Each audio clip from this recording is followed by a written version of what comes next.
મંત્રીઓને ઉદ્ઘાટન કરવાનો અને ફોટા પડાવવાનો એટલો શોખ કે વાત જ ના પૂછો।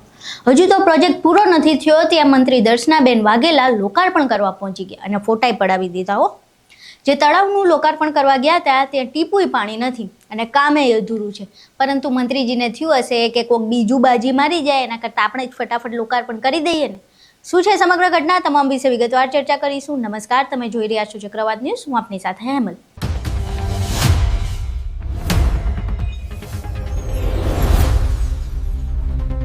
પાલનપુરમાં માનસરોવર તળાવનું લોકાર્પણ કરવામાં આવ્યું છે। દર્શનાબેન વાઘેલા દ્વારા આ સરોવરનું લોકાર્પણ કરાયું, પરંતુ આ લોકાર્પણ કોના માટે કરાયું છે એ ખબર નથી, કારણ કે તળાવમાં પાણી જ નથી તો જનતા શું અહીં માખી મારવા આવશે? પાણી વગરનું તળાવ અને એનું બ્યુટિફિકેશન, વાહ રે વાહ। હવે મંત્રી દર્શનાબેન વાઘેલાએ લોકાર્પણ કરી જ લીધું છે તો તેમના મોઢેથી આ લોકાર્પણ વિશે પણ સાંભળી લઈએ। આજે પાલનપુર મુકામે અમારા અમૃત જીરોની ગ્રાન્ટમાંથી માનસરોવરનું જે લોકાર્પણ છે એમાં હું ઉપસ્થિત રહી છું।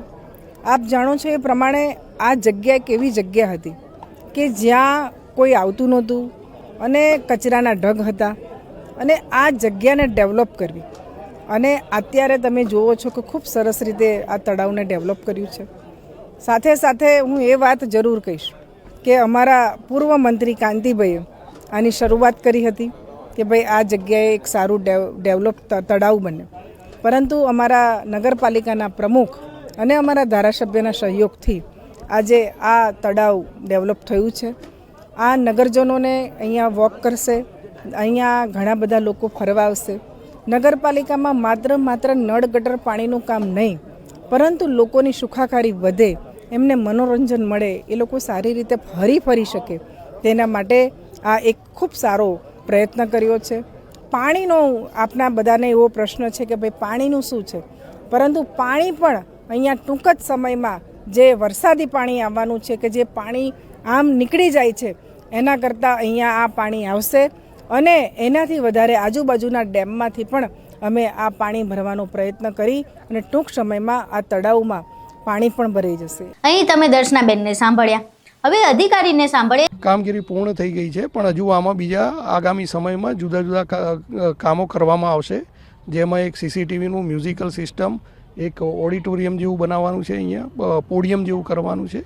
એટલે જરૂરિયાત મુજબ અને લોકોની જે માગણી આવશે તેને ધ્યાને રાખી અને લોક સુખાકારી માટે જરૂરિયાત મુજબના સાધનો તથા વિકાસની કામગીરી કરવામાં આવશે। હવે આવડી મોટી વાત હોય ને વિપક્ષ ચૂપ બેસે?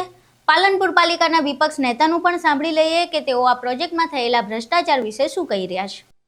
માત્ર ને માત્ર ભ્રષ્ટાચાર થયો છે, અને અત્યારે જે આજે લોકાર્પણ છે એ કામ અત્યારે અધૂરું છે। માનસરોવર તળાવ નથી પણ આ ખાડો છે। ક્યાંક ભારતીય જનતા પાર્ટીના શાસકો તળાવની વ્યાખ્યા ભૂલી ગયા છે કે જેમાં પાણી હોય એને તળાવ કહેવાય।